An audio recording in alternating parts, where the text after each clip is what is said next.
আজকের যে স্বাধীনতা দিবস 15 আগস্ট 78তম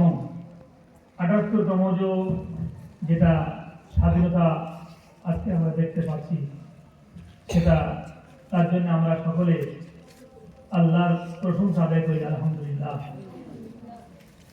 বন্ধু, আজকের যে আমরা বড় আনন্দের চিত্রে আজকে আমরা স্বাধীনতা দিবস শুধু আমাদের এখানে নয়, শুধু পশ্চিম বাংলা নয়, শুধু বাংলায় নয়, সারা ভারতবর্ষের কোনায় কোনায় সমস্ত জায়গায় স্বাধীনতা দিবস পালিত হচ্ছে, পালন করছেন, খুশি মানাচ্ছেন।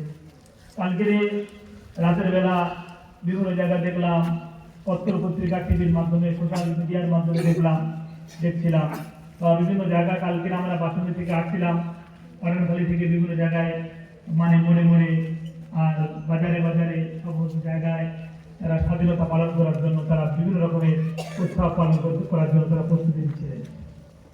তো সব থেকে গুরুত্বপূর্ণ বিষয় হলো এটা যে স্বাধীন ভারতে আমরা বাস করছি, স্বাধীন হিন্দুস্থানে আমরা যে বসবাস করছি, আমরা এখানে এই মাটিতে আমরা জন্ম নিয়েছি, এই মাটিতে আমরা সমাধি হয়ে যাব, এই মাটি থেকে আমরা দুনিয়া থেকে চলে যাব।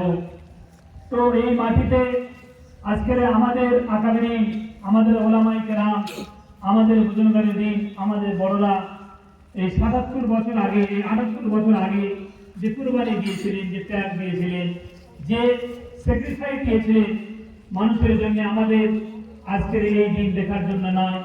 তারা হিন্দু, মুসলিম, জৈন, ইসাই, খ্রিস্টান, তারা গলায় গলা মিলিয়ে, কাঁধে কাঁধ মিলিয়ে এক হয়ে তারা এই দেশকে স্বাধীন করেছিলেন, আজাদ করেছিলেন। এই দেশের উপরে যারা কবজা করে 200 বছরের মতো যারা হুকুমত করেছিল, তারা এই দেশটাকে শোষণ করেছিল, এই দেশটাকে শাসন করেছিল, শাসনের নামে শোষণ করেছিল। সমস্ত মাল আসবাব, সমস্ত নামি দামি জিনিসগুলো, কিমতি সামানগুলো তারা এখান থেকে নিয়ে তারা ইংল্যান্ডে নিয়ে চলে গিয়েছিল, লন্ডনে নিয়ে চলে গিয়েছিল।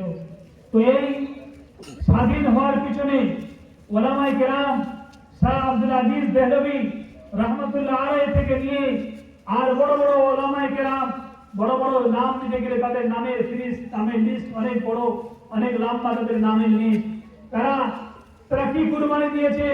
আন্দামানের জেল, আন্দামান তখন কোনো বসবাস ছিল না, ইংরেজ ওই লাল পুকুরে ধরে তখন আন্দামান কোনো মানুষ তখন বসবাস করতো না।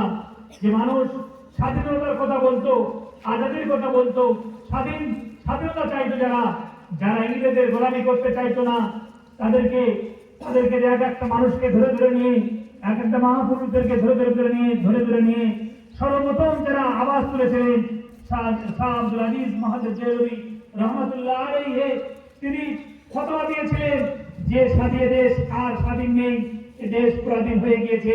এদেশে আমার কোরআন, হাদিস এবং মুহাম্মদুর রাসূলুল্লাহ সাল্লাল্লাহু আলাইহি ওয়াসাল্লামের হুকুম এবং তার তরিকার চলার মতো কোনো পরিস্থিতি নেই, আল্লাহ তাআলার হুকুমের চলার মতো কোনো পরিস্থিতি নেই।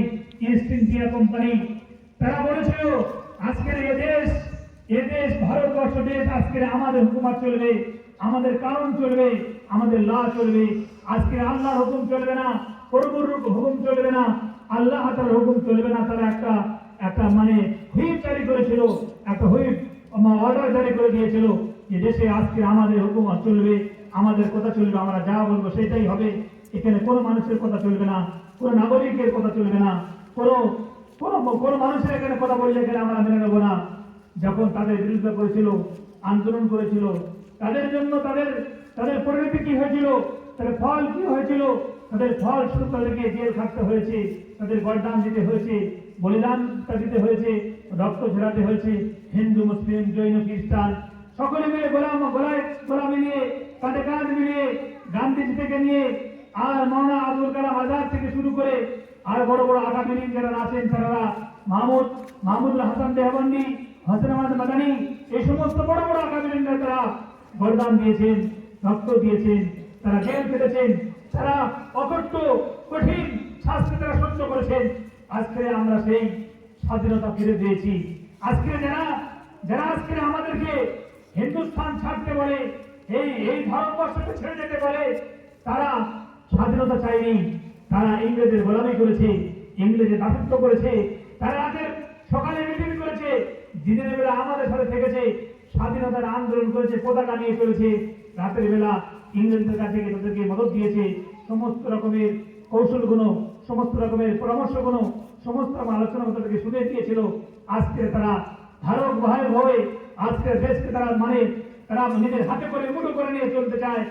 তার মধ্যে সব থেকে বড় হলো 1 নম্বর আরএসএস, যে স্বয়ংসেবক, ভারতীয় রাষ্ট্রীয় স্বয়ংসেবক করে যে দল আজকে আরএসএস বলা হয়, সমস্ত ভারতবর্ষের কোনায় কোনায়, আনাচে কোনাচে, শহরে নগরে গলিতে তারা এই সংগঠনকে নিয়ে যাচ্ছে। তারা আজকে এই আগামী 2 বছর পরে তারা তাদের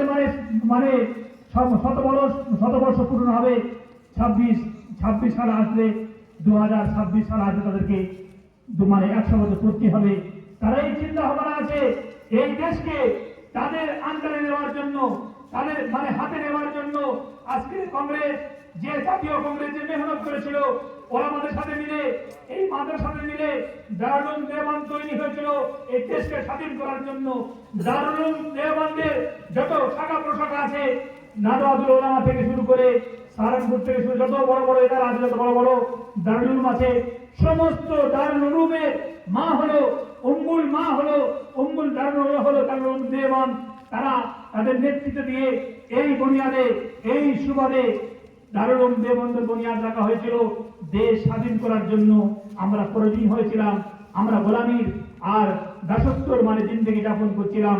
তার থেকে নাজাত পাওয়ার জন্য, আজাদি পাওয়ার জন্য এই দারুল উলুম দেওবন্দ কায়েম হয়েছিল। তারা টার্গেট বানিয়ে এক একটা এলাকাকে, এক একটা প্রতিষ্ঠানকে তারা টার্গেট বানিয়ে শেষ করার, নিস্তেনাবুদ করার জন্য তারা চেষ্টা করেছে। যে যার হেফাজত স্বয়ং কায়নাতের মালিক স্বয়ং আল্লাহ সুবহানাহু ওয়া তাআলা যাকে হেফাজত করবে, পৃথিবীর কোন শক্তি, পৃথিবীর কোন ক্ষমতা, পৃথিবীর কোন পাওয়ার তাকে রুখতে পারবে না, ক্ষতি করতে পারবে না, প্রতিহত করতে পারবে না। ওই জন্য করে আজকের যে ছোট ছোট বাচ্চারা আমাদের আছি, শিক্ষকরা যারা আছি, আমরা এই মন মানসিকতা আর এই ধ্যান ধারণা চিন্তা ভাবনা নিয়ে আজকের আমাদের পৃথিবীতে ভারতের প্রেম, ভারতের প্রীতি, হিন্দুস্তানের প্রীতি, ভালোবাসা রেখে এই দেশকে আগে নিয়ে যেতে হবে। সকলকে এই মন মানসিকতা থাকতে হবে, এই দেশ আমার দেশ, এই দেশে আমার দাদা পরদাদা, আমাদের পূর্বপুরুষ এই দেশে জন্ম নিয়েছে, এই মাটি জন্ম নিয়েছে, এই মাটি আমরা থাকবো, আর এই মাটি থেকে আমরা দুনিয়ায় চলে যাব। আর এই মাটি থেকে কিয়ামতের ময়দানে যেদিন ডাকা হবে, তোলা হবে, এই মাটি থেকে তুলবো। আল্লাহ তাআলা আমাদেরকে সুবুদ্ধি দান করুক, দেশপ্রেম, দেশের মহব্বত পয়দা করার তৌফিক দান করুক। ওয়া আখিরু দাওয়ানা আলহামদুলিল্লাহি রাব্বিল আলামিন।